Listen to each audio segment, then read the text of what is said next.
Well, it's a couple minutes before 8 o'clock, and I see that there's, I think, 3 people in here. It never shows me who's in here, but if you're in here, feel free to put a comment in the chat. Let me know your name or your handle, and we'll start just small talking a little bit before the rest of the group shows up.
So we have 9 people. I just ran in the house and checked in on another account just to make sure everything was working as it should, and it looks like it is, which is great.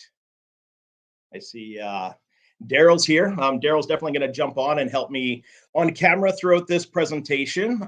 Andy, thanks for joining. I'm glad you made it. I'm not sure if you're watching from work or not. Leon, you're here, but no camera option or voice. That's because I haven't shared it with anybody yet. So for those that are here right now and watching, what I will do, I'm going to post in the chat a link. And what that does is that gives you the option. If you click on that link, it's me basically inviting you on camera to join. So it kind of cues it up in a little bit of a preface for me. And then once I add you to camera, if you want to come on camera, then you're able to use your voice and everything else like that. So if anyone wants to click on that link just to test it out, that would be awesome as we wait for a few more people to join in here.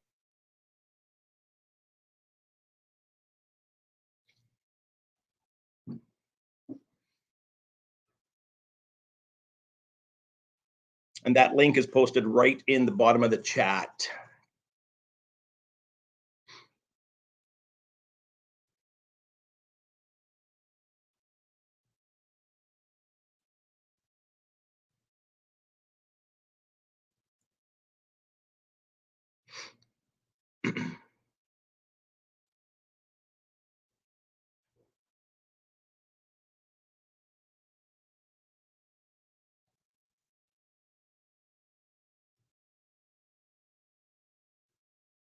I am going to assume that everyone is hearing me okay. The audio is okay.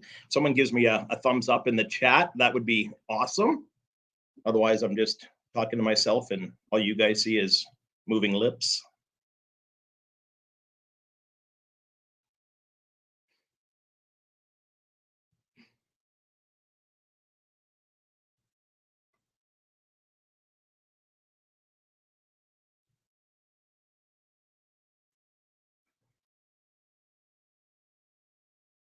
Thumbs up. Thank you, Shanez, watching from inside the house. All good, Andy. All good. All right, let's try bring some folks to the table here. I got Andy and Darryl all lined up. How's it going, guys? Hey, how's it going? Good. Hello. Testing. Yeah, you guys got a copy on the audio? It's all good? This is me. Is that you? Bunch of old guys figuring out technology, right? Yeah. Awesome. Thanks everyone for joining. This is actually I say it a fun thing to do. I didn't think I'd be nervous, but there's a few more people here than I thought would be actually. So that's a good thing. But realistically, it was one of those things where I had a couple people asking me about elk hunting and what do you do here? What do you do there? And I was trying to help everybody out as much as I can from my knowledge. And I am definitely no professional. I've learned things the hard way hunting elk over the last 12, 13 years. And I thought, why not share that information? And there's other people out there too that were happy to share their information and tactics. And I don't think we're sharing secret hunting holes or GPS coordinates today, but just a fun way to get everybody together. Ed wants to share coordinates, yeah, for sure. But yeah, a fun way to do it. It's my first live stream. For those of you that joined in, Ed and Andy, for I guess it was last Saturday, and Leon, thanks for helping me test it all out. Everything seems to be working and flowing, so that's a good thing. No, that's cool. It's nice to be able to get together before the fall and put some heads together and get our mind in the right space before we take off on this adventure that we do every year and make sure things come together, right? Yeah. And it's anyone new that's coming on board, if they've never elk hunted or if they have been and haven't been successful, like there's nothing like talking with people that have done it before. Same with changing an alternator. If you've never done it, you're watching videos, you're asking your bros, like you're gonna learn, so it's good. Yeah, and I think I know that in a live stream like this, anyone browsing through YouTube can jump on, and I'll moderate the chat as well as I can. But no, there might be some people here that maybe aren't here for the right reasons, but I'll do my best to keep on top of that. And the other point I wanted to bring up is realistically, there's no stupid questions. I don't want anyone to feel silly about asking something because we were all there once. And there's different ideas that everyone has. What works best for me, Darryl might have a different alternative that works best for him, and they're both different tactics. So there's don't be embarrassed, don't be shy. Whether you want, it's easier to talk about, and we can have two-way conversation, and you jump on video. Great. If you're more comfortable typing in the chat, that works as well. So whatever's going to make you guys and girls comfortable. The amazing thing for me was. And I just want to say thank you so much to both you gentlemen. The instructions that you guys have been giving me and the help you've been giving me are invaluable, and it's amazing how similar the instructions that both of you gave me are. It's incredible, that so it's obviously something, things like that for me as a new beginning elk hunter, incredibly valuable to hear more than one person say the same thing. You take notice right away. So yeah. Cool. Yeah, for sure. I don't know, it's almost 10 after 8. I think everyone who's going to be here is probably on. So Ed and Darryl, you guys comfortable staying on camera? Oh yeah, we're good. Yeah. Cool. No, awesome. If you don't mind.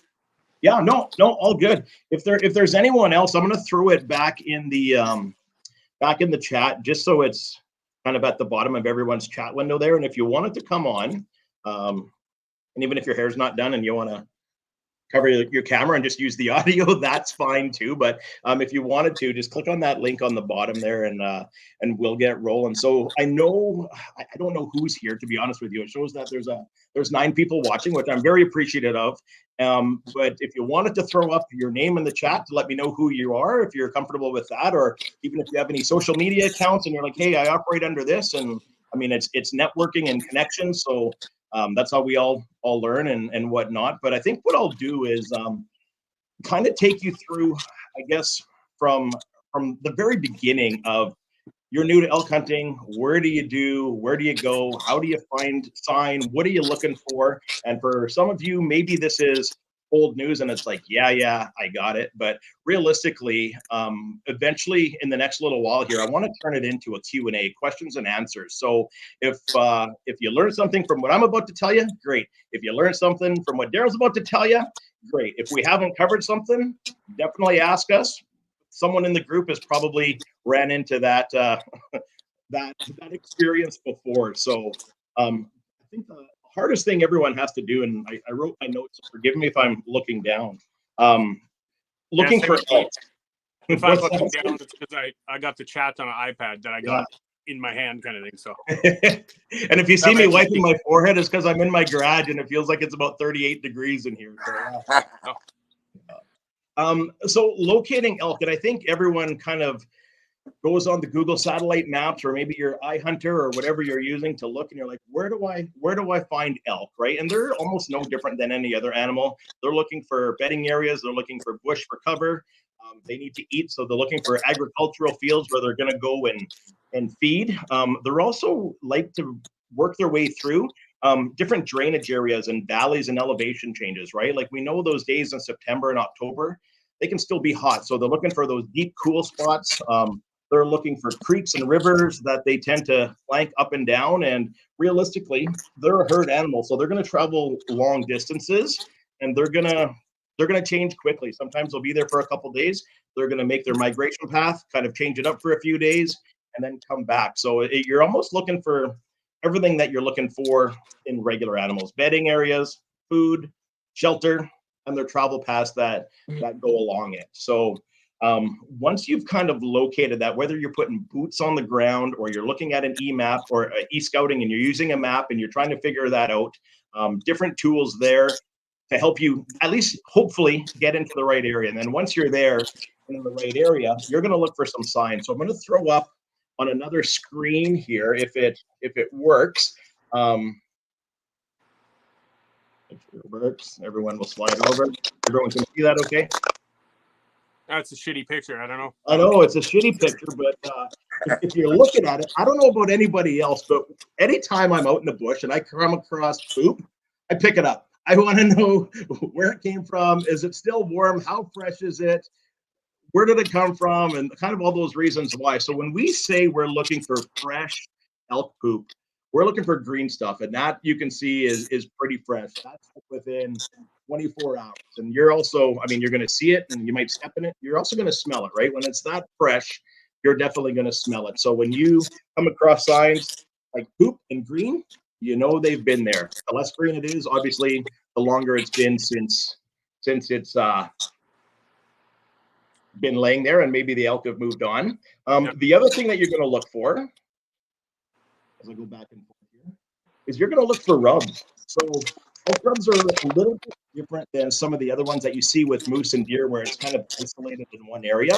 With the length of the elk's antlers, they're going to rub these trees back and forth for quite a long way. So these rubs can get upwards and longwards of about 5 to 6 feet. Like I've even seen some of them a lot longer, and they just kind of shred the bark, and even sometimes they shred the bushes as well. So this is a tree that I come across quite often, and realistically, the height of this tree is probably about 6 to 7 feet tall. So these long rubs that you see are going to let you know that elk are in the area. Another thing that you're looking for, these are fresh rubs. Obviously, maybe those were there end of August, beginning of September. But if you find an area that has old, dried out rubs, you're probably in the right area again. They're going to be a pattern animal. They're coming back to that same area, and they're going to be doing the same thing. So, yeah, I always look for lots of like the saplings broken off at like neck height kind of thing. You'll see a bull that comes to his like bedroom area where the bull's basically letting everybody know that that's his bedroom. He goes around and busts off all the saplings at like nose height, you know, just to kind of let everyone know that's his space. Wow. Yeah, definitely. Every tree around too. So Yeah, and they got long whale tails on the back of their antlers if they have how far up the tree they go, right? Yeah, definitely. Darryl talked about something good, a bull's bedroom, and you hear a lot of talk about it. And I actually have video from, I think this was last year, maybe the year before. That's up on everyone's screen. This first one's a little bit shaky. I'm just going to turn the volume down on, we'll play it and see what happens. So the bull's bedroom, what you're looking for here is there's obviously a trail that's coming in, and you'll notice the ground on here right away. That it's all hot up, and it's going to smell. To me, it smells like a barn. That's what it smells like. It smells like straw, a barn. It smells like urine, and this is where he calls home. This is where he's going to rake trees. This is where he's going to keep a close eye on his cows if he's had any that are close by. So as the video gets into the bedroom here, it's a little bit shaky because during this video, we were actually on a bull. I was about 35 yards away. I'm trying to record, trying to look, trying to listen. So not the best video quality, but so right in here, like it's all dirt. He's got this all pot up. On the left-hand side of this screen, you'll see a couple trees that are just completely torn to shreds. Oh yeah. Like back here. Yeah. And then even on this next one, like this is on the other side of his bedroom. He's got almost every tree just rubbed right down to the wood, right? And this area is probably no bigger than 25 yards. Like it's pretty tight, and that's where he calls home. So if you're walking game trails and you're looking for signs, you come across this, mark that coordinate down, mark that waypoint down. That's going to be a hot spot for you. Is leaving your scent by walking through there detrimental? I don't think so. I mean, I try to stay as scent-free as I can with my clothes. Like I'm not sitting by a campfire in them. I don't smoke, but if I were a smoker, I wouldn't be smoking in them. So I try to have my stuff as scent-free as I can. Normally by day 2, I have fire on my hands and on my backpack. I'm smelling like cow and heat anyway. But I would say no. What do you think, Darryl? What about leaving human scent? Usually when I find a bedding area like that, I'll move into it, call, try to draw the bull out, and then move back on the exact same trail I came in. I won't go in and wander around all over the place, because then I could go there 2 days from now, right? So I'll go in, do the calls with my collar, and then I'll back out the same way and go back the other way.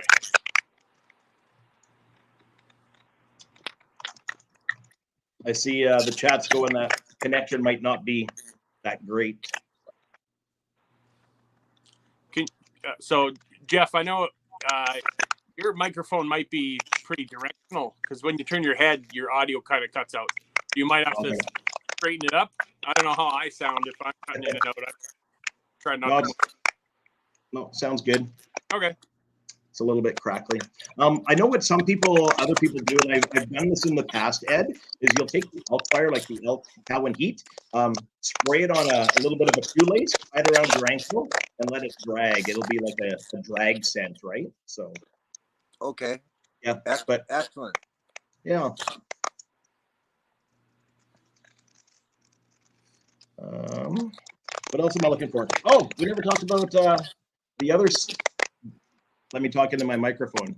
The other sign that we look at is going to be finding wallows. And for basically what wallows are is where bulls find a puddle, a mud. That's where they're going to go into. They're going to piss in it. They're going to rake their antlers in it. They're going to cover themselves in mud. And it's kind of like getting on their cologne, right? And it's going to kind of like that communication station.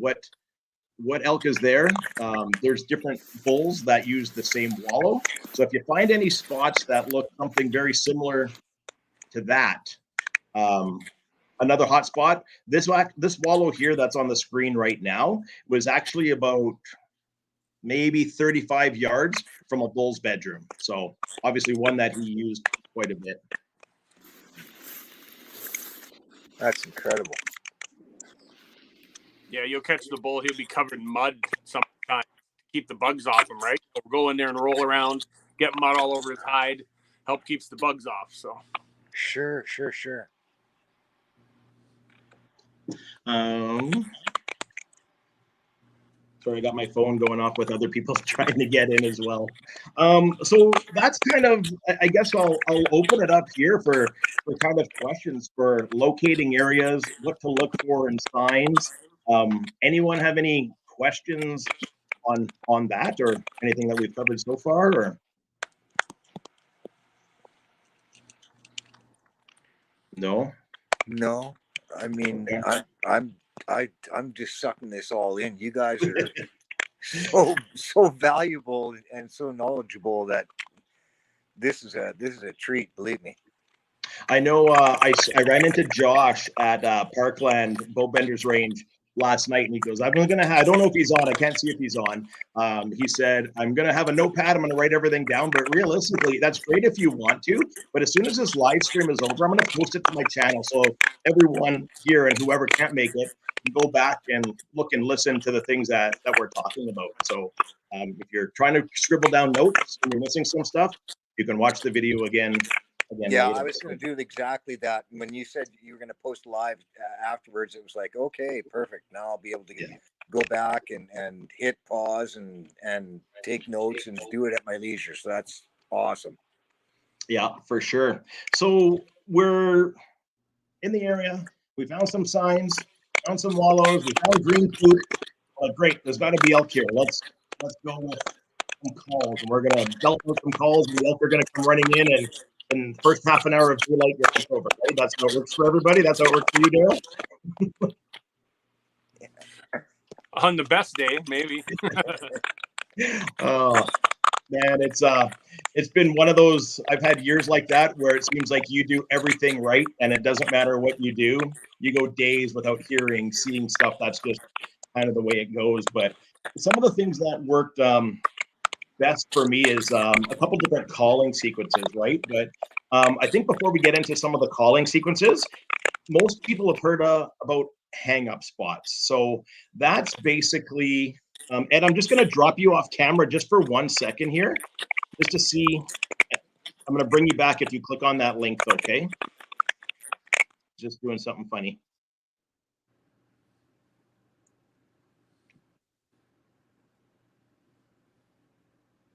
There we go. I don't know if it was the voice or whatever. There he goes, bringing Ed back now. There we go.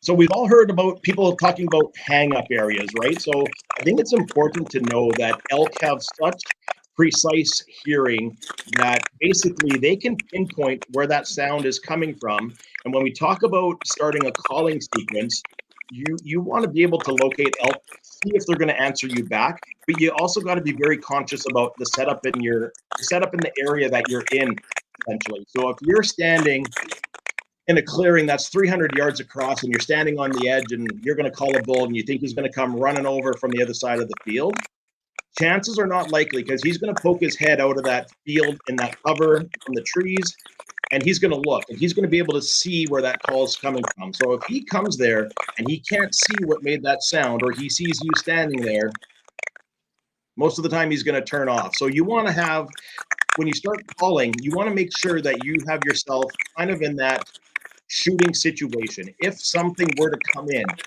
do you have a shot at it, or you in the clear and open? You need to call them in to a tighter space. So when we're doing all these calling sequences, I always keep that kind of in the back of my mind. So there's different scenarios where you have one person calling. You might be out there hunting by yourself, or you're hunting with a partner that doesn't call or doesn't know how to call. But again, that hang up area, that setup area, you want to make sure that it's tight. So if bull comes in, you have a shot at it. Anything to add on that one, Darryl? Am I missing anything on that one? Or No, usually when we're setting up to call and we know that there's something close, we try to get within 100 yards of the bull, so you're right in his uncomfortable area for him. If he knows you're that close, then he's going to want to come and check you out, right? But we'll set up the caller in front of us by like 20, 30 yards, go back, and then that way if you can hear the bull coming, you can move around to try to bring the bull past your hunter instead of the hunter moving. The hunter up front stays still. He doesn't move. He sits in his spot, but he's got to have one of these in his mouth to stop the bull. But sometimes if I'm back and I'm calling, you know, I don't know when the bull just stepped past the spruce tree for the hunter shot, where the hunter could see that, but I can't. So if the hunter has a call in his mouth, boom. So it's just a key thing, making sure you have a reed with you, right? And if it's a newer hunter or somebody, you know, I was showing Ed before with the old hoochie mama, you know, I've stepped on them, put it on by your foot, get all set up. If you can't call with a mouth reed and you don't know how to do that, or you only use a mouth blowing call, well, you can't do all that movement when you're sitting there on your gun on target. Put your hoochie mama on the ground, put your foot on it, that elk comes in, step on this plunger on it, and it might stop them. Just the old deer doesn't always work with elk. They're not looking for that sound, so I've seen them just walk right by with that. Yeah. Yeah. And I'm getting some trouble with your microphone. It's giving a lot of clicking and feedback. I'm not sure if anyone else is hearing that, so I just kind of removed you off camera. But if you have something, I can still see you on my preview. So just put up your hand if you have a question, and we'll bring you back on. Yeah, audio wise, I can hear you really good.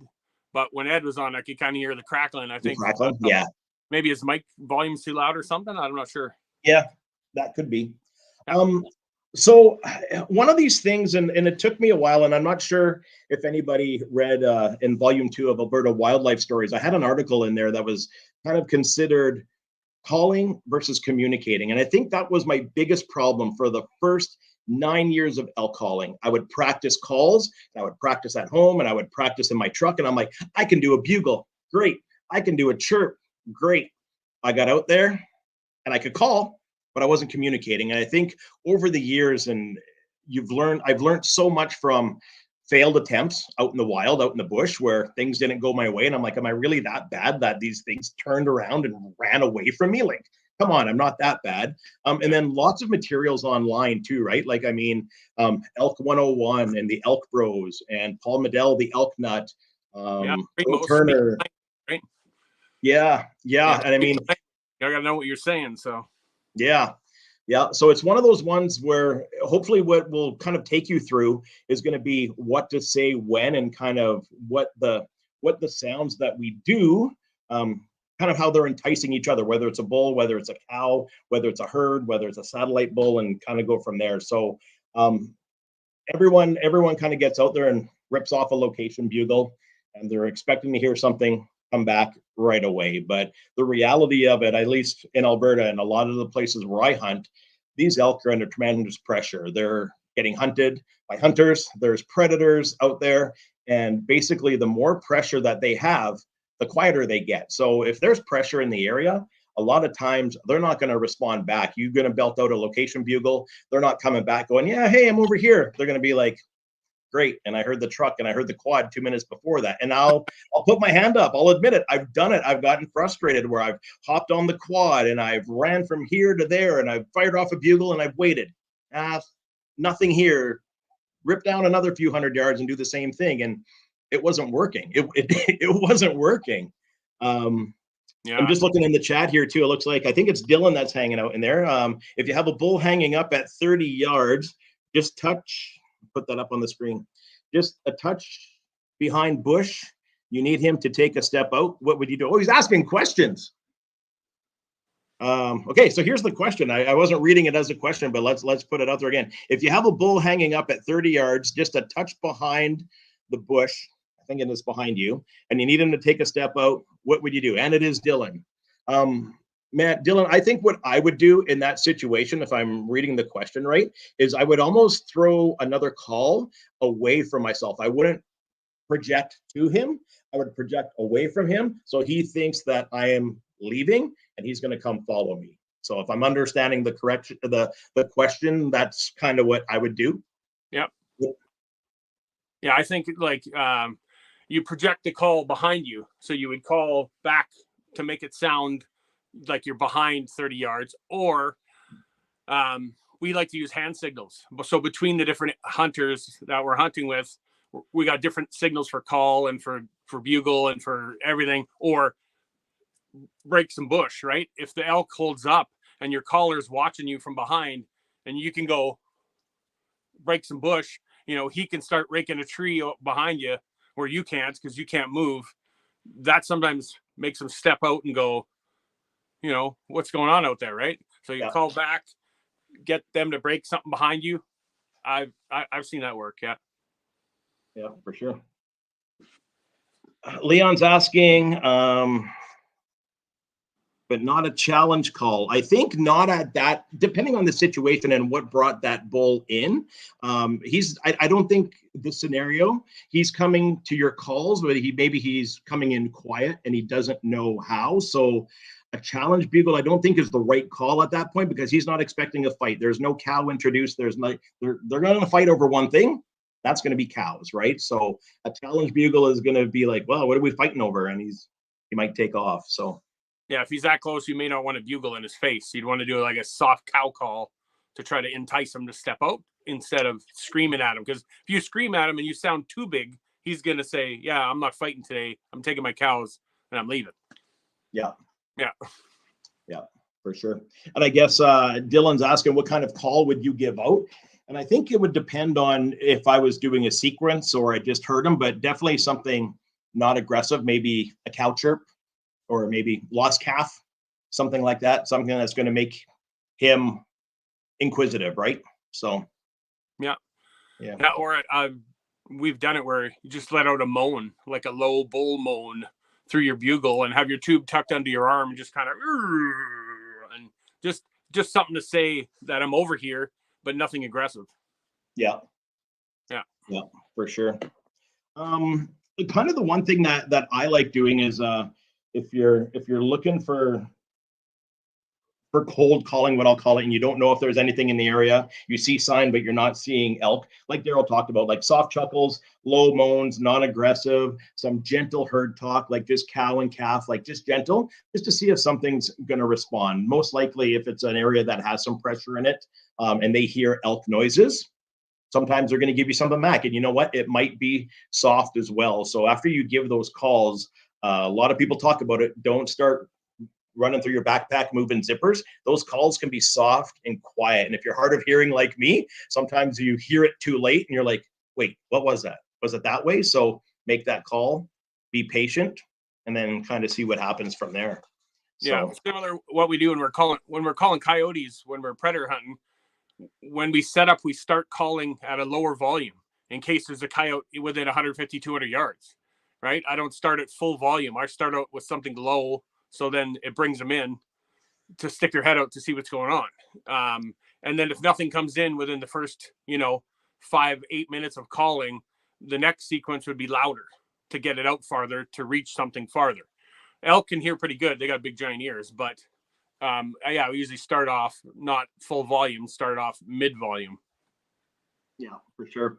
I have my reed with me. I don't know how well it would do on the through the microphone here, but see if the video gives you guys any kind of an idea. And this is Leon and I from last year, just kind of doing a cow party.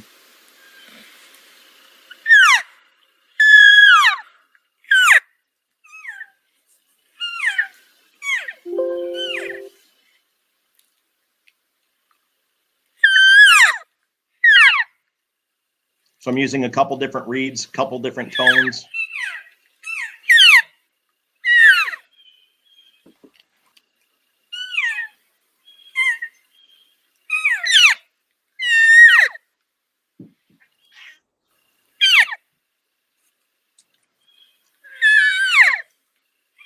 And that's just gentle herd talk, right? Like just a couple calves in there, seeing if anything in the area. Even throw in like a soft chuckle from a bull bugle or something like that. Doesn't have to be a screaming location bugle. Most likely a bull's not going to do that if he's with cows and he's got a small herd around him, because he already knows where they are. He's not looking for anything else unless something else has called him from a ways over. But yeah, don't be afraid to throw a chuckle, little low moan, little bit of a growl in there. That's all good stuff to do. I got mosquitoes in my garage. Where are we at? So that's cow party. We always talk about kind of cow and heat and what the estrous buzzes sound like and whatnot. So can everyone hear, like when I play the video, everyone can hear the sound okay on the videos that's coming through? So Yeah, I should... Go ahead, Darryl. audio's good on them. Yeah, you betcha. Okay. So this is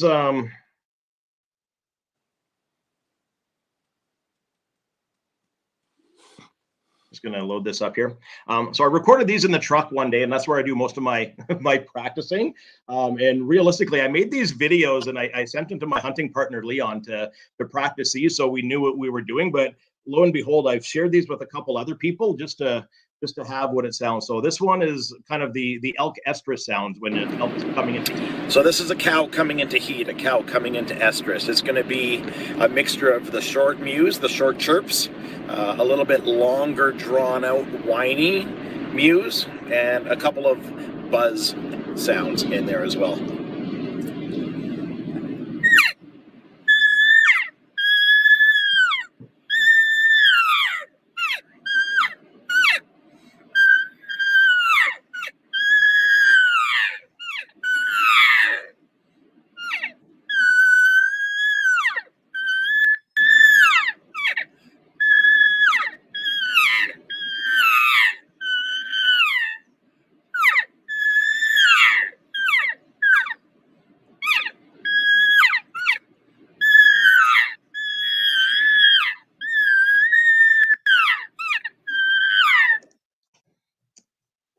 So a lot of elk calling, whether it's a bugle or cow chirps or estrus buzzing, you're using a lot of your voice. The reed doesn't do it all. And I guess the reeds that I'm using is a mouth reed. I get ours. Darryl gets his, some of his from Wapiti River as well. And obviously with Travis, he's put on lots of different calling seminars, and we've learned a bunch from him as well. But when you're using those reeds, they can be hard to use. Some people's palates can be a little bit different in their mouth. They might find them too wide. You can trim them with scissors, and for the most part, it just takes a while to get used to it, but that reed's not doing all the work. When you're putting in that whiny sound, you're using your voice with it. You're using your tongue, you're using the roof of your mouth to make those contact buzzes. So the reed's not doing all the work.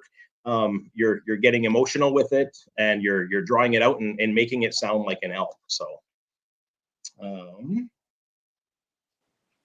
any questions so far? We're just rolling right along, but no.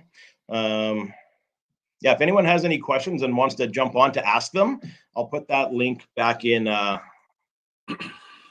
chat, or you can type your questions in the chat, whatever works best for you.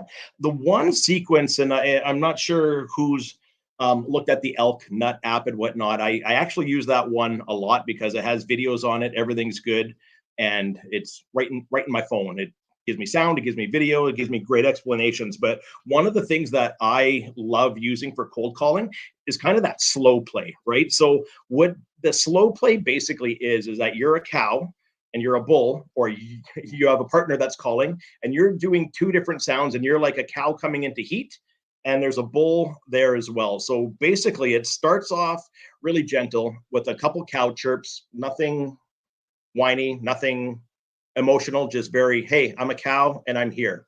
And then what happens is the bull says, hey, there's a cow in the area. I'm going to make myself heard. So what does he start doing? He starts raking the trees and whatnot. So it kind of one of those ones where it works its way up to a climax where the cow's in heat, the bull's ready to go, and they're going to come meet. And those sounds traveling throughout the bush is going to attract any other elk that's in the area. Because if there's another satellite bull being a single bull without any cows, not part of any herd, if he knows that there's another cow in heat somewhere, he wants his turn. He wants his shot. He's coming in to investigate. Maybe he's first in line if he's bigger than the bull that's there. Maybe he's there for sloppy seconds. He's interested. He wants that cow. So you kind of start off with a slow little chirp. 5 minutes later, you do is advertising or display bugling or raking. And that's basically grabbing a stick, and I'll get the video loaded up here.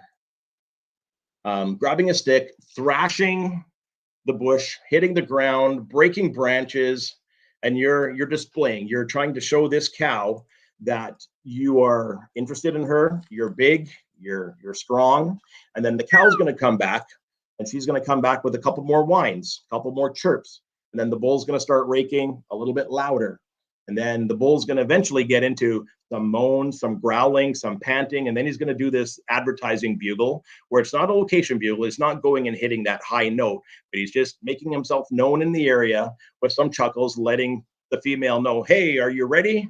I'm big and strong, and I'm here for you. So this is just a little portion of what my slow play looks like.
So that's kind of like one section of the slow play, and then the cow's going to go and it's going to start doing those cow in heat, like getting into estrous sounds that you saw from the video of me driving in the truck. And she's going to get a little bit more buzzy. The bugles are going to get a little bit louder. And again, not that high note. You're not doing a location bugle. You're just advertising so that that cow knows that, hey, this bull is big and strong. And basically, if there is another bull that comes into the picture, you can see him or you can hear the bull coming in. It's really important that you now make your cow sounds and you start talking to the bull that's coming in. You're basically talking to each other. If I'm doing this by myself, I'm doing these in two different directions. So it doesn't sound like the bull and cow are 15 yards apart. Depending on my setup area, sometimes I've walked back and forth quietly to kind of make it sound like I'm further apart. If it's a two-person calling setup, like Darryl said, be within visual sight line of each other so you can at least use some hand signals. And this sequence kind of takes me about 20 to 25 minutes to kind of complete it. And you just kind of work yourself up. If nothing happens at the end of it, wait 10 minutes, start it again. I find the sequences, it's just important to be kind of patient on all of it. And again, if you see another bull coming in, the bull is going to want to come to the cow. That's what he's coming in for. If it's pre-rut leading into rut activity, right? So if you're the cow, you now want to stop your bull calling and just talk and entice this bull in. This bull could come in. It could do its own advertising bugle. It could start raking a tree. It could start doing everything to start displaying in real life what you imitated the bull doing, right? So if you see a bull coming in, no more bull sounds from you. You're now the cow. You're talking to that bull and you're enticing that bull to come in. Again, setup area being important that you now see him coming in. You have a shot when he gets there. So anything to add on that one, Darryl? Yeah. As he's coming in, you want to, like, as I'm calling, I usually make sure to move around as the caller, to sound like elk more than one, right? And when you're calling back and forth making different sounds, he's pretty much going to pinpoint where you're at no matter what. So make sure on your final sounds that you make, you end with cow noises. Yeah. I think it's important too, and I know Leon would have a great experience on this because we were doing this slow play sequence and we were done. I think we went through it about twice. So we were there for about 45 minutes and we were quiet. We were 30 yards away from each other and we finished the sequence and we're like, okay, there's nothing here. Like the signal for let's put our packs on, let's keep walking. And I walked my way over to Leon, and as we put our packs on, there was a big bull elk, probably about 30 yards away from him, just looking at him. And he's like, bull elk. I'm like, where? He's like, right there. So when you're calling, a lot of times, again, if there's pressure or maybe elk are smart and they're educated in the area, they're going to come in quietly. Like they're going to come in to investigate. You've made enough elk noises that you've piqued some interest if there's something in the area. So when you're doing these calling sequences, head on a swivel, slow movements. I mean, look for them. A lot of times they're there. I've had it where they are so smart, they're going to come out and you will see their nose and their eyes and the fronts of their antlers through the bush. And that's all you see. That's all they're giving you. So know that they're not always going to come in being vocal. They can come in pretty silently. Yeah, I had exact same scenario last year when I was with Chav from the Elk Bros, and him and I were set up, and you know, it was almost 45 minutes, and then, you know, we decided, okay, nothing's coming in, so we packed up, got together. So we were talking quietly about probably 30 yards back from our setup, and a bull walks out. Like we were like 3 minutes too early packing up. And like that's happened, you know, predator hunting too, where you're calling for coyotes, nothing shows up, then you stand up to leave and there's one standing there looking at you. But with elk, yeah, sometimes you can't hear them, even though they're a big 600-pound plus animal. I call it a 600-pound mouse because sometimes you won't hear them coming, and other times they may come in silent. Like they'll come in and just appear out of nowhere, and that's why your caller, whoever it may be, has to have a reed in his mouth ready to stop them, archery or rifle. Because if you're not ready and they just suddenly appear and it's at 22 yards, you know, it could be crazy. 2 days before that happened, in actually the exact same spot, I called a bull to 16 yards, and it came out right in front of Chav, about to his right, but it was standing behind a spruce tree. Full body, full bull, like 6x5, 6x6, big bull. And like when I called him, we got in there, we didn't hear anything. I cow called a couple times, and then I let out just a soft bugle, and he immediately, like he was like less than 100 yards from us, and he immediately full scream bugle, just wah, and he came running right at us, and he like burst out of the bush in front of us and then stopped, like burst full body out of the bush, stopped. And like I said, he was 16 yards from Chav, but he couldn't get a shot because there was a full spruce tree right there in the way blocking him. Yeah. So he hung out for about 35 seconds, didn't see anything. I held up the decoy because I had a decoy with me. So I held up the decoy and he looked at the decoy, but then he spun and he poof right back through the bush. You know, that was your window and it was gone. Yeah, for sure. Dylan's got a question in here, and I don't know if I have an answer, so I'm going to open it up to the floor. He asks here, you've done your preseason scouting and you know there's a bull frequently in the bottom of a valley. It's opening morning. What would your play be? How would you approach and how would you call? I guess I know Dylan, and I know where he lives, and he lives right in elk country, which is nice for him because he gets to go out and do all his preseason scouting, and he knows exactly where things are. I'm more of the one that runs a few cell cameras and gets my intel from that, but you know what? I don't know if I have an answer for you, Dylan. I really don't. Does anyone want to take a stab at this one?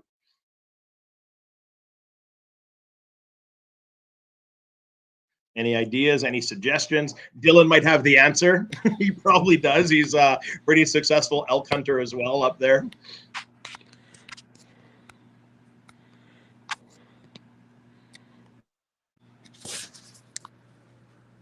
I guess what I would do if I'm giving it some thought, I would probably get around that 100 and 150 yards away from where you know he is, and just give some light bull sounds, letting him know that there's another bull in the area. Maybe he's going to want to respond back with, hey, what are you doing? Maybe he's not going to like it, giving you some, not really warning barks, but just aggressive in nature. Hey, get out, this is my area. And then you could play on him depending what he gives you. Opening morning, I mean, for some people in some areas, it's August 25th. For some other people, it's September 1st. Myself, personally, I've never had great success on that opening weekend when bulls are gathering their cows and whatnot. So I'm not experienced a lot in that really early morning or early season if you're talking opening day. Dylan, do you have an answer for us, Dylan? What are you going to do? I'm assuming you have one that you know where it's at.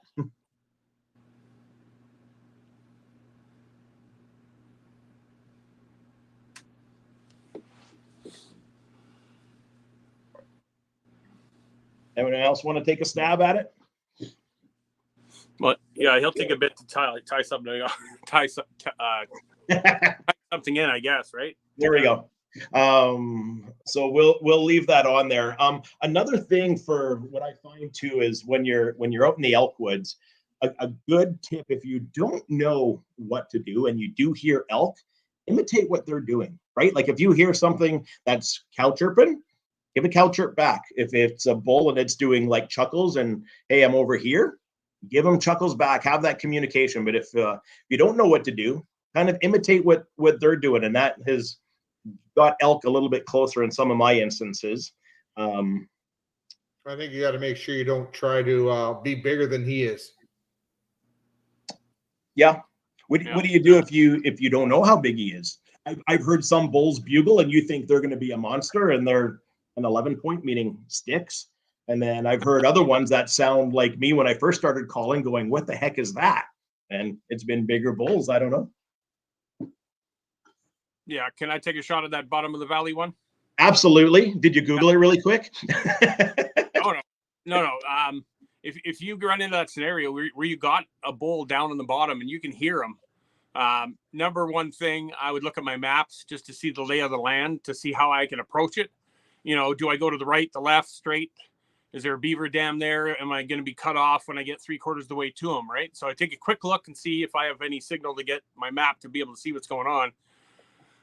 Then you got to get the wind right to go after him. You can't just drop down into the bottom and have the wind wrong. Or if your wind blows down to him, he's going to blow out the other side and he's going to be gone. Him and all his cows. Because remember, if you compare elk hunting to deer hunting, it's totally two different things. And, you know, you got to remember, sometimes there's 30 sets of eyes and there's 30 noses and there's, you know, how many sets of ears, like way more than you're used to. So you're not just contending with the one bull, you're contending with the, you know, 25 cows that might be with him covering him, right? And if the cows get whiff of someone approaching predator wise, they're going to be gone and the bull's just going to follow him.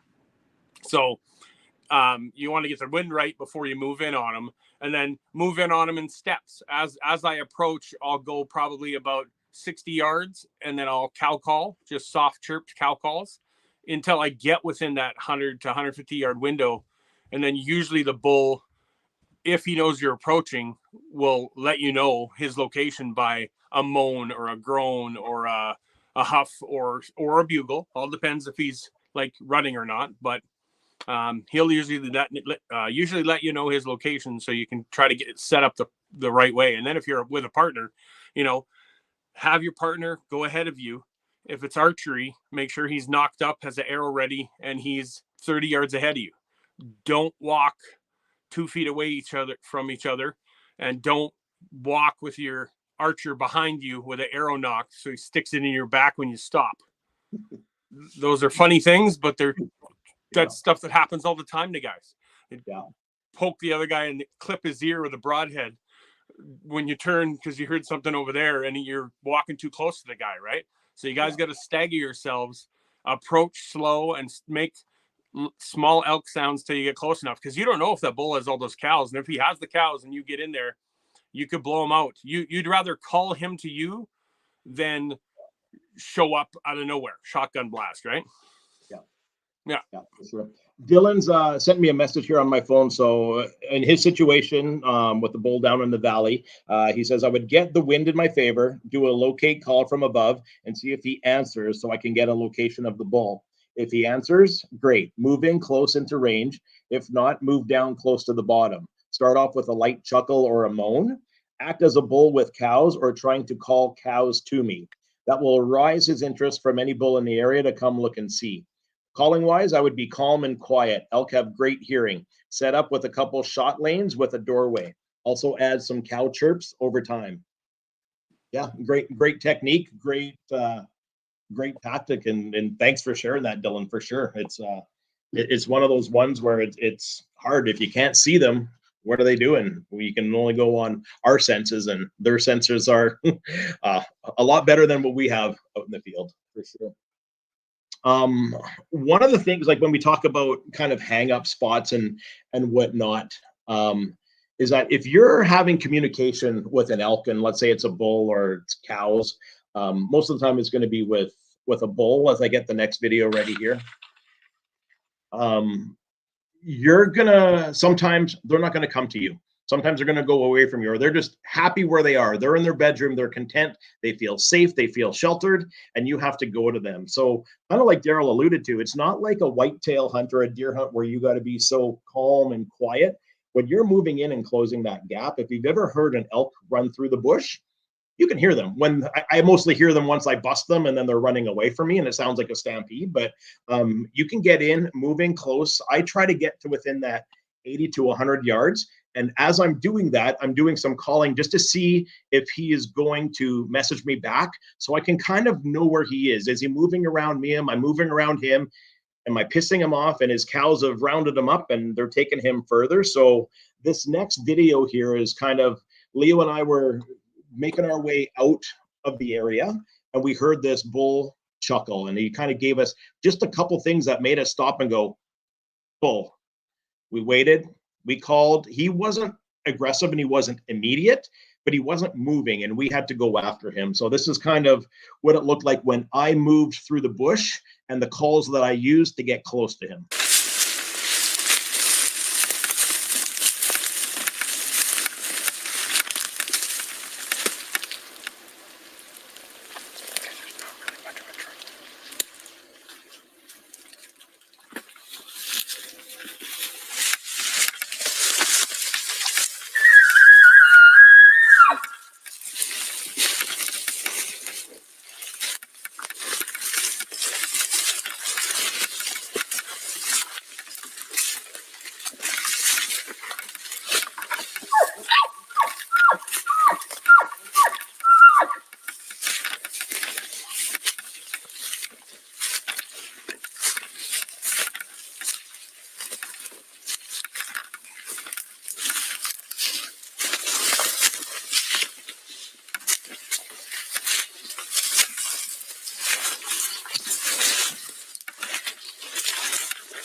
I think at the end, I let out a couple more calls, and I wait and I listen, but he never responded. As I got closer to him, he never let out another sound. So what I'm trying to do is I'm trying to get him to respond to me, so I know what my next move is. But if you're worried about being quiet, close that gap. If you know you're within 80 yards, stop, make a plan, and then kind of carry on from there again. So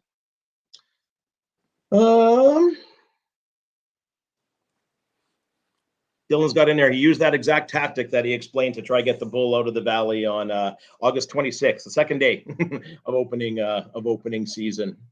Darryl alluded to it a little bit there too, with kind of your calling. If you're a caller in a shooter situation, you definitely want to have the shooter in a position that is closer or in between the caller and the elk themselves, right? So the one thing that Leon and I did last year, and it worked out for him because he got his first bull, but what happened is we were walking up, we heard the elk bugle, we stopped right there and then and kind of made a plan. And what we did is we sent Leon up 30 yards ahead. Well, I kind of just stayed put.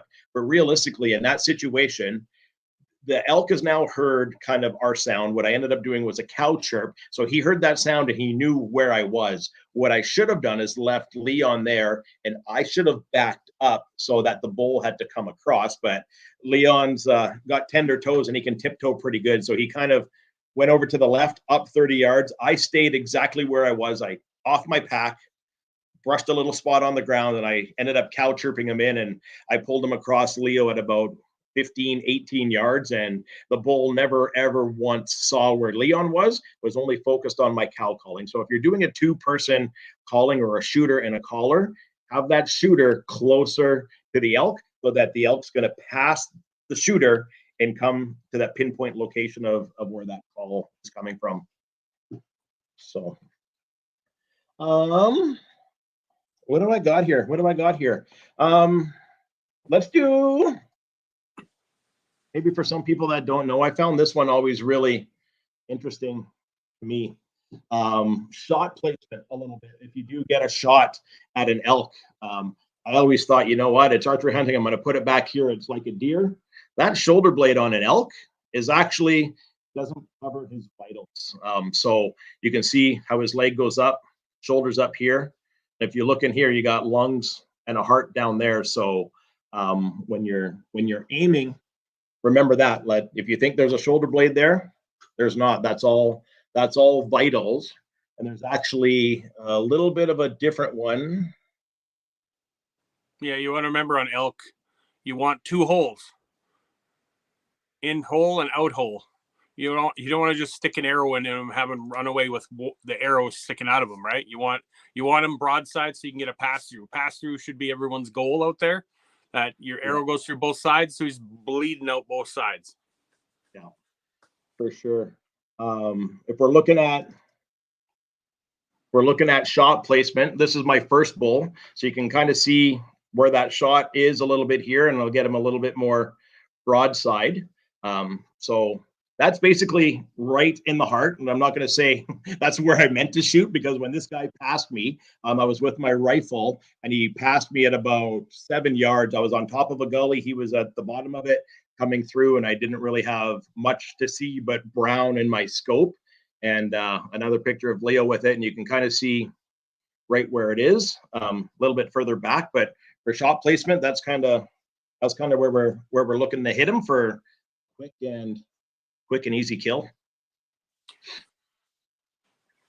Yeah, last year before we went on a hunt with Dylan and Travis and the Elk Bros, we started a group chat, and everyone would chat back and forth about the hunt. And Travis would send us images of elk and ask where would our shot placement be, and we'd each screenshot it, draw a dot on it, send it to the group to see where everyone's placement would be based on, angle of the elk, right? If it was quartering 2, we wouldn't take the shot. If it was quartering away, it depends on, depending on your angle, everyone would, set it up different.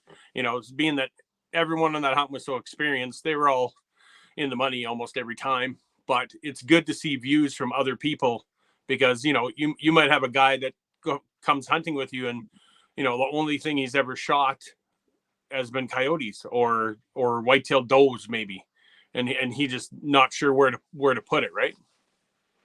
Yeah, I always think about kind of that exit wound too, right? Like depending on which way that animal's standing, where's that arrow coming out? And a lot of times, if they change quartering 2, quartering away, your entry starts at a lot different spot where you're like, oh my God, that looks like a gut shot. But if it's quartering away, you're going to enter further back so that you're coming out almost that opposite shoulder is what I try to go for. But yeah, definitely good points. Yeah, got to remember if an elk's really close and you're archery hunting and you're full draw and you let an arrow go, the sound of the arrow going, just like a deer, an elk will drop. He might drop a bit before Darryl dropped. It shows that he's still there. His camera dropped. There he's back. There, I'm back. Can you guys hear me? Yeah. Yeah. Okay. I can't hear you, but I'll try it again in a minute. But yeah, if archery wise, he might, the elk might drop on the shot, and you don't want to hit him high with an arrow, of course, right? So you just want to make sure that you're not shooting too high up on the body. And with rifle hunters, there's that no man's land, we call it, on the top of the elk, above the diaphragm, or it's the top of the diaphragm between where the spine is and where the lungs start. That gap there, I've seen guys put 2 bullets. Oh yeah, my group was this big, but two bullets in that no man's land, and the elk drops, but then he gets back up and runs away 2 miles. So, you know, if you can get more than one shot, make sure to take it, archery or rifle. If he goes down, stay on your gun and watch him for like 5 minutes unless he gets up. I've seen people celebrate and hooting and hollering that they shot something, and then the elk gets up and runs away. Yeah. Yeah, for sure. No, all great stuff. I know we're at an hour. I mean, I'm good to stay on. If anyone wants to stay on, we can talk about more stuff. I don't know if anyone else wants to come on camera and chat or put a question in the chat, whatever works for you. Again, this video is going to be posted up afterwards. So if you're watching this and it's not the live version, feel free to put a comment or a question down below in the comments section. And we're pretty active on the videos, and I'm sure Dylan and Darryl and everyone else who's contributed to here, they'll jump on, answer your questions. And again, what I do in my situations doesn't mean it's right. What other people do, it's whatever works for you. And I find when you're out in the bush, you learn a lot by, pardon the expression, by fucking up. And that's that's how it is. So, but yeah.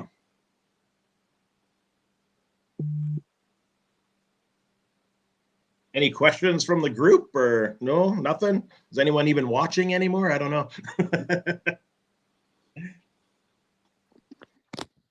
How's your calling coming along, Ed? I know you've been practicing and pissing off coworkers, but how's it coming?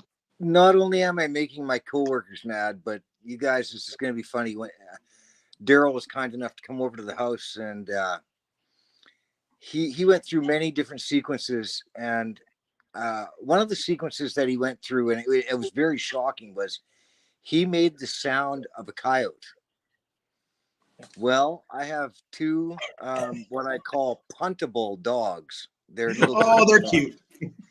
And as much as they love Darryl, they didn't really appreciate the sounds that he was making that night, and they don't appreciate elk sounds, if you want the truth. And the next morning, they went over and smelled the chair that Darryl had been sitting in, and they left their own little souvenir underneath that chair for me to clean up.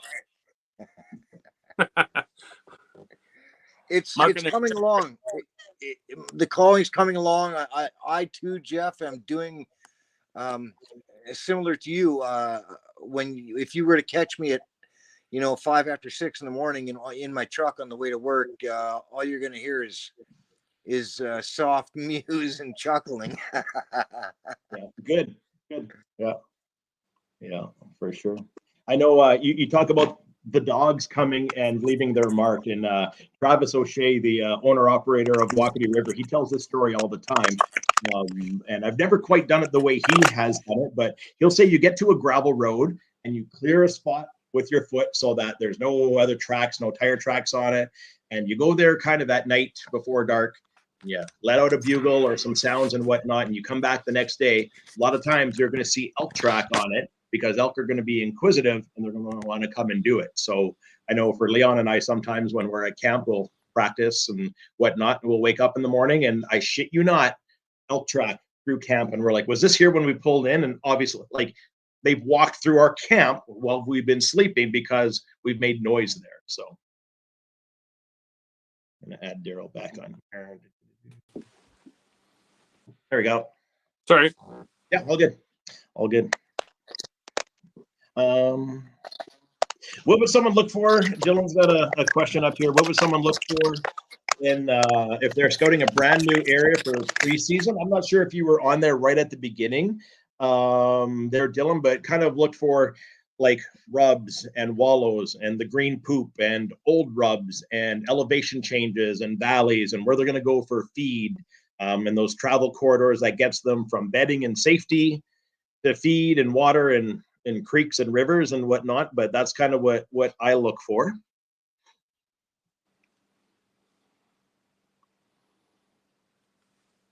Yeah, biggest thing in the early season. Can you guys hear me? Yeah. Yeah. You got to head them off at the pass when it's early and they're not running. They are going between bedding and feeding, right? So if you can find where the elk are traveling, that's where you want to scout them out, right? You're going to see the different trails they go on to go between bedding and feeding, and you need to cut them off at the pass at some point. So you need to also set up where you can do this while you still have time left for last light wise, right? You really got to watch your time, because, you may say, okay, it's a half an hour to walk in, but by the time you walk in, you got 20 minutes of calling time before it's too dark for you to see. So you need to pre-plan all that and get in there early, get set up, and, listen to where the elk are if you can hear them. But yeah, you want to make sure to, cut them off at the pass. Yeah. Yeah. I've been guilty of that as well, where you get in, you start following trails, you hear something, you go after it, and you're not really paying attention to where you are. And when you stop and you pull out your phone and you look and you're like, oh man, I don't want to be bushwhacking for 2 hours back through to the truck. Let's make our way back. Like, I mean, in the morning hunts, when we're out hunting, if I hear something, no problem. I know I got 10 hours of daylight. I'll find my way back. In the evenings, I'm a little bit more selective of, man, I would really like to chase that, but I'm not going to put myself or my hunting partner at risk of getting lost, getting hurt, and then navigating your way back in the dark. Not fun. Yeah, for sure. Yeah. Because it's Alberta, we got predators like nothing else, and we're not allowed to carry sidearm like handguns. Sure, you can carry a shotgun if you want, but you want to make sure that you still have enough light to walk out and see, or else make sure you have a headlamp, make sure it's charged, and make sure you have a flashlight also on top of your headlamp in case one dies. Normally, I carry 2 headlamps, 2 flashlights, because if you get something down in the bush and you got to skin it out, you're going to be a while. And if your stuff isn't fully charged and you're not prepared, and it's, 1,500 yards over 3 hills back to the truck, you're going to have a situation. Yeah. And I think you make a good point about that too, Darryl. I know everyone, or mostly everyone's got a story about a predator, right? And when you think about it and you think about your safety, you've been in there all afternoon, all evening, and you've been trying to attract elk to you, but you're attracting bear, cougar, anything else, right? Like there was this one morning, and I'm glad it was morning, that Leon and I kind of walked to this edge of this valley, and the trail came to like a sharp bank. Like, I mean, it was straight down. We had nowhere to go but back up this trail. So we sat there, we did our cow party, we did our calling. There was nothing there. I heard something in the grass, small. I'm like, oh, it's a deer, it's a rabbit. I'm not sure what it is. We drank a juice, we had a granola bar, we whispered about what our next plan of attack was going to be. We put our packs on and we stood up, and about 35, 40 yards up the trail was a cougar just sitting there looking at us. And I'm like, oh, and Leo's like, holy shit, what do we do? And I'm like, I don't know, never been this close to one before. I don't know what to do. So I started digging through my pack, and I remember him going, what are you doing? What are you doing? And I'm like, I'm getting my phone. I need to take a picture. No one's going to believe me that this happened. Right. But yeah, so be aware of kind of what you're calling in. You're calling in elk, but other things are taking notice of your sounds and scent that you're making as well. Oh yeah, bear bangers are your friend. Yeah.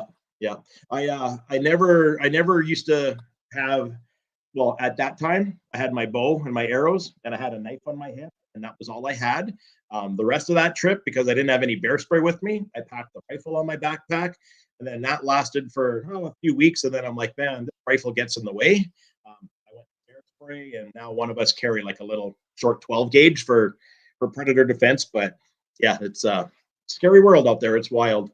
One of the things that I didn't show at the beginning is bedding areas, right? So I don't know if this is a common thing, but a lot of times when I find a bull's bedroom, I find a pretty big bedding area within 50 yards of it. And I don't know if there's any correlation between that, but like elk being a herd animal, when these beds are there, like, I mean, they've come there, they've flattened it, they've stayed there, and this is, oh man, if you fall back into the bush, it's nothing else that's been there other than elk that have laid down and stuck around. So sometimes you'll see the different little pockets and individual beds, and sometimes it looks like that. So.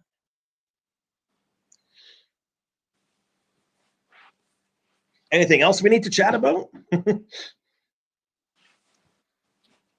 I have a question, guys. Absolutely. okay, this is all great for early season or in the rut. Same tactics later on in the year.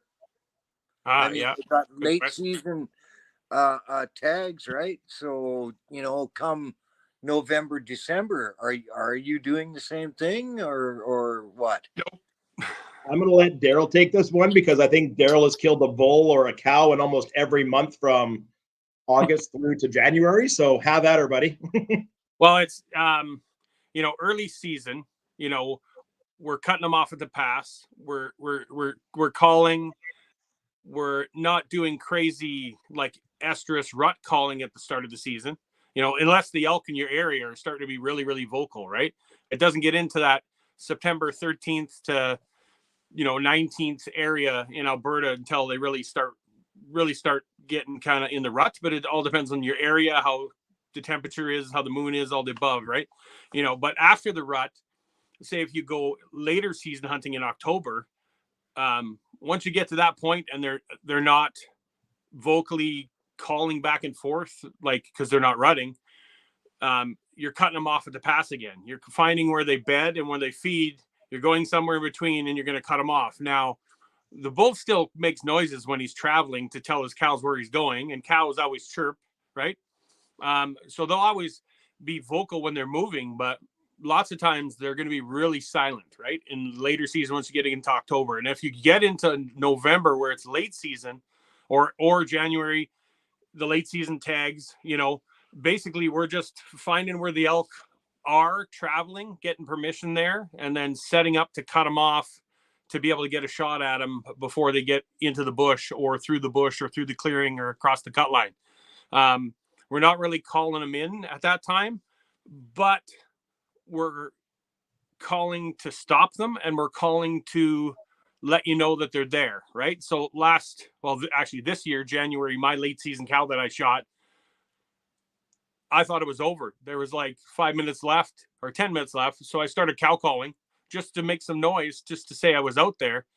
And it worked. I started cow calling and suddenly a cow came trotting out of the bush to see what was going on, walked out in the field in front of me and bang, with like a minute left in the season, I dropped her and, horseshoes for me. But, if I would have sat there quiet, nothing would have happened. So I decided to start calling with 10 minutes left of light. And just out of luck, the elk showed up. And sometimes you'll have that. They'll show up out of the blue just to see what's going on. Even the early season, if you're not hearing any calling and you're sitting on a field, because you hear the elk are coming out to that field, sometimes, I'm not bugling and screaming. I'm just like cow calling, doing some mews back and forth just to kind of let other elk that are in the bush think that there's elk out in the field already. So nothing aggressive, just kind of cow talk, right? Dylan mentioned in here with the later season, I would move to a breeding sequence. Interesting strategy. I know when we have been after elk in the years where we haven't been successful in September, it seemed like anything we did come later October and November, even though the tracks were in the snow, the farmers told us where they come out at.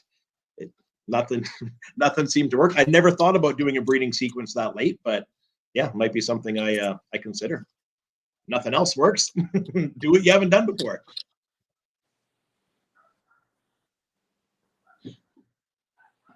Does that make sense there, Ed? Oh, absolutely, man. I mean, Yeah. All the information you guys are giving me is incredibly valuable. And if it doesn't happen for me this year, I know that I've really got an incredibly solid foundation that I can build upon. And that is probably the most important part of what I'm attempting to do. I'm not going to say very successful. I've been successful for a long time doing what I do. I've shot all sorts of great mule deer and moose and whitetail deer over the years. And I've been able to teach several people and my family to do the same thing. Now I'm taking on a whole new ball game, man. So this is exciting stuff for me to learn, and I can't thank the generosity of you guys enough for helping me do this. This is going to be amazing. Cool. Yeah, for sure. Yeah, no, and it's one of those ones, and I think Leon said it best after the hunt last year. When you get into the elk and you start communicating with them and what you do when they respond, it just, man, I don't know how to describe it other than it gives me goosebumps. Like you hear that in the wild, right? And even Leon said, he goes, man, I wish that battle would have lasted longer. He made one noise, you called him over, and it was done. I'm like, yeah, but when you're out there and those encounters happen, oh, it's great. It's awesome. So it's fun and frustrating. I mean, my first 9 years, I was. You can ask Leon. I would. I'm done. I'm not coming back. Let's go home. I quit. It gets frustrating, but yeah, you stick with it and it's fun. Yeah, I don't know how many times you've quit on me. Leon says I walk really fast when I'm mad. Yeah. I was going to mention about time to hunt the elk. What time are you out there, right? In the morning, when light's breaking on the horizon, usually we're already in our spot, right? So, deer hunters might be a bit later and getting up later, and moose hunters maybe, and they're not in there as early. But like if the elk are in a field, usually by the time light starts breaking, they start moving to the field edge to get out of there before you can see their antlers and actually make out how many points they have. I've sat in the field in the dark watching the elk. They all move to the field edge as light's breaking. And then just as it gets to be like, 15, 12, 10 minutes to legal light, you can just barely start to see their antlers on the bush, with their antlers in the bush line, right? And they step into the bush with 5 minutes to legal. Sometimes in cases like that, you can lightly call to keep them out in the field till the time hits legal wise, right? I did that with my, my very first elk I got was in a field right at first light. And basically they were right on the field edge. They were just about to leave and we started calling and they kind of stuck around. Hey, what's going on? And oh yeah, they got what's going on, and boom, that was it. But time frame wise, in the morning you got to be out there early. You can always go nap in the afternoon if you need to recharge your batteries, but you got to be out there early. That's another question. It leads me to another question. I've always hunted all day. I mean, I might go back for lunch, but I've gone all day, nonstop from sun up till sundown. And I have literally shot animals at every hour on the clock between sun up and sundown. It is, I always say that, first thing in the morning and that last magical hour is what I call prime time, or collision prime time, when they usually collide with one of my bullets. But elk the same way. Is there a collision prime time for elk, or am I going to be just as successful at noon as I am at in the evening?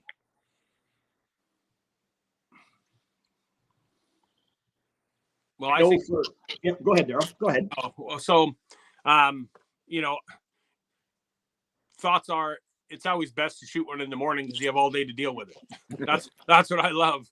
Right? Then you have time, you have lights, like everything. When you kill something right at last light, and then you have to be in the dark trying to deal with it, getting it out of the woods. Especially if you've done it solo. It's pretty, it's kind of nerve wracking in the dark by yourself, right? Especially if you're up in the woods of Alberta. There's lots of stuff out there. But then, like midday, you got to remember the elk go to bed down, and when they go to bed down, sometimes they go 4 kilometers to bed down. And if you chase them all the way to their bedroom, and then you blow them out of there, they might run 3 kilometers away from you.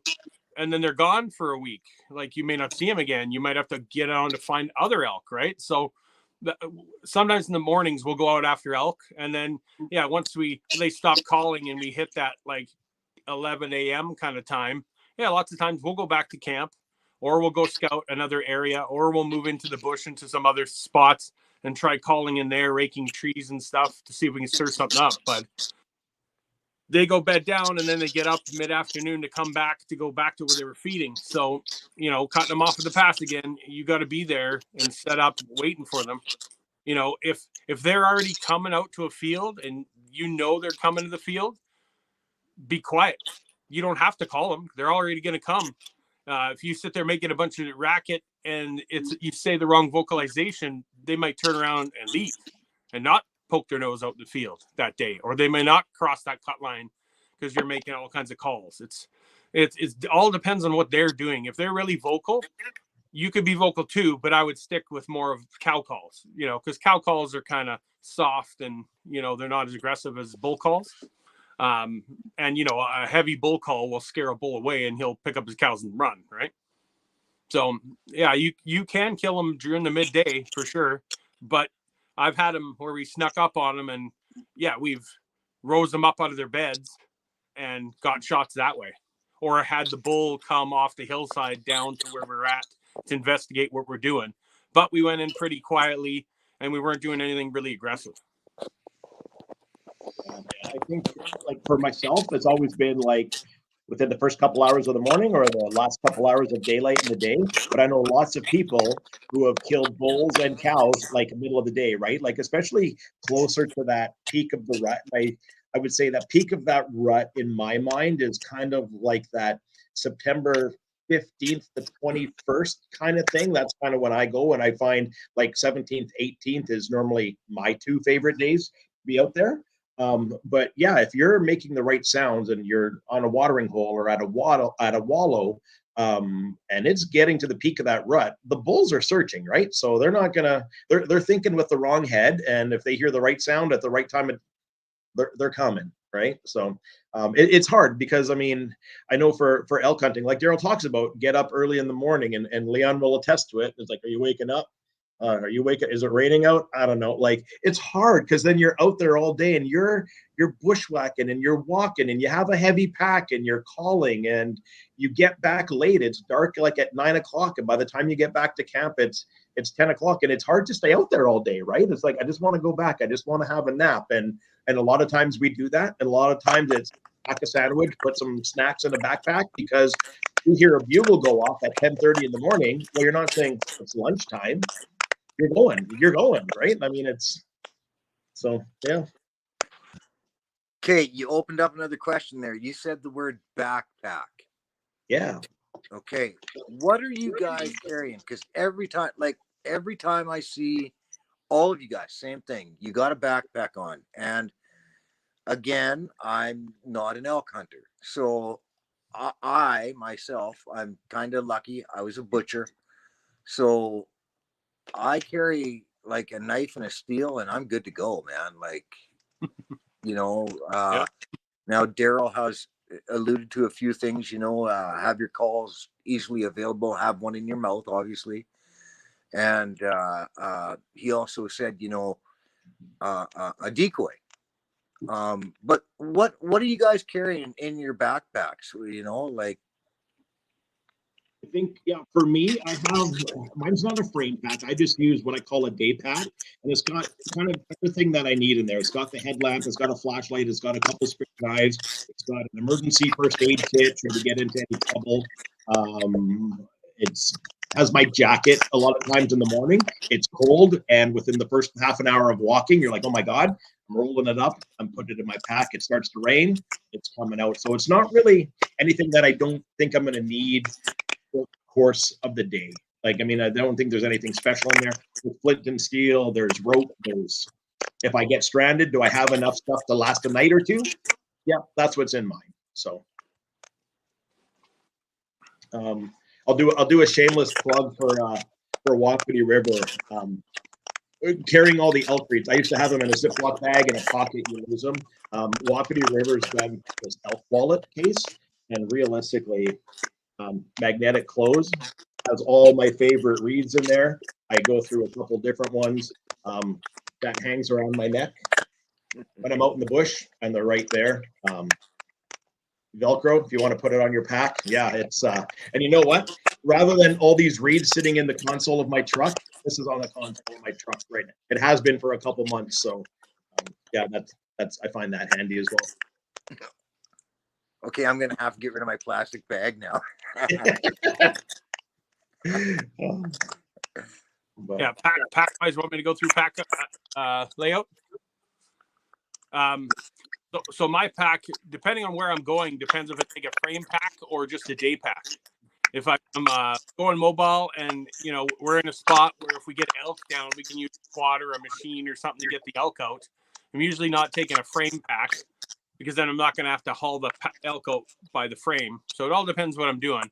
But in my pack, I will have a set of game bags. The game bags. So if we do get them down and have to carry it out, I got game bags to keep stuff clean. Early season, there'll be flies and bugs and stuff. So I always have game bags. In the bottom of my pack, I carry the Wyoming saw, which is a collapsible saw for cutting bones. I like having a take apart saw. Yeah, that way I can cut either wood or logs to make a shelter or fire, or I can cut with the meat blade on it, or not the meat blade, the bone blade. I can cut elk bones up and stuff if I have to. And then I carry a first aid kit with blood clotting stuff in it with a tourniquet. That's a good thing to have for sure. And then, of course, I carry 2 headlamps, 2 flashlights, bear spray, bear bangers. I carry water, snacks. I carry an elk decoy with me. I'll carry either a pop-up Renzo's decoy or an ultimate predator decoy that I fit in the backside of my pack that's easily accessible for my partner. So if we're walking down the trail and I see an elk ahead of me and we freeze, the guy behind me can take the decoy out of my pack, pop it open, and pass it around to me so I can cover us. So then we can figure out what we're going to do move-wise to get on these elk, or for us to disappear to move around and get on the elk, right? So, and then other little stuff like I do have stuff, shelter-wise, emergency blanket, bivy sack, and then so if I had to stay overnight out in the woods, I could. Fire starting stuff and survival kit kind of thing. And yeah, I always have some type of communication device. Like I have an InReach with me, so if there's an emergency or if I have no cell service and I'm down the bottom of a gully and the elk dead in the half in out of a swamp, or I can at least send a message out to try to get some help. That's always good to have for sure. I think I should clarify one thing. I don't just go with just a knife and disappear. I do carry headlamps, flashlights, but those are also things that I carry every day with me. I never go anywhere without a flashlight, the whole bit. And yeah, I do carry a tourniquet with me and whatnot. And yeah, so I get it. I was just always curious at the size of the backpacks you guys are carrying, because I can fit everything that I carry into such a smaller pack. But that being said, with once you add in game bags and a decoy and things like that, yeah, I might have to change a little bit, not much, just tweak it a little bit, Yeah, most of those items are pretty collapsible, and I'll put them in separate pack bags inside my pack. But I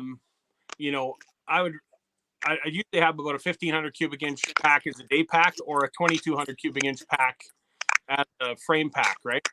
Yeah. It all depends what I'm doing, but I usually have enough stuff for me and the person with me, because no matter how much I try to teach the person with me, sometimes they forget. Whether it be an extra release for my extra wrist bow release for your bow, or extra broadheads, or whatever. Usually I have a couple of everything in case the guy with me runs out. yeah.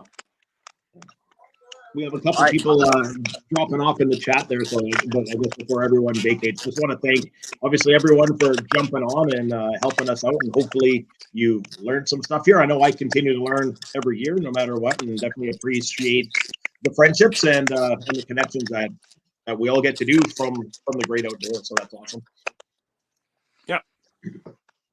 Yeah, it's invaluable, gentlemen. I'm going to disappear. I got to get up fairly early in the morning. 4 a.m. comes pretty quick for me. So thank you so much for all the help. And Yeah, this is going to be an epic year, guys. I can't wait to show you some cool pictures. That'll be awesome. Looking forward to it. Okay, bye, And, guys. Have a great night. You bet. Thanks, Ed. All right. Night. Okay. I guess that leaves us three. Darryl, obviously, thank you very much for jumping in and sharing your insights with the rest of the group here. Much appreciated for that. And for anyone that's watching this and it's not the live version, if you have any questions about anything that we went over, feel free to drop them in the comments. We will get back to you. We'll respond to you. Again, no such thing as any dumb questions. As many years as we've done it, we're still learning every day, and we learn from each other, which is a great way to learn. So yeah. Anything else that we need to do before we sign off? Make sure to subscribe and follow Jeff on DUA. And, Yes. You can check me out on Darryl Hunts West on Instagram. And if you have questions, just shoot them to me. I can always answer them if you need. So. Yeah, I don't even have a hat with me. They're in the locker and they're everywhere around me, but I don't have any. But yeah, for sure. Yeah, if you've made it this far in the video, thanks for watching. Don't forget to like and subscribe, and we will see you next time right here on DOA, Dorward Outdoor Adventures. Awesome. Thanks, boys. Appreciate it a ton. Thanks. We'll talk to you all soon. Thank you.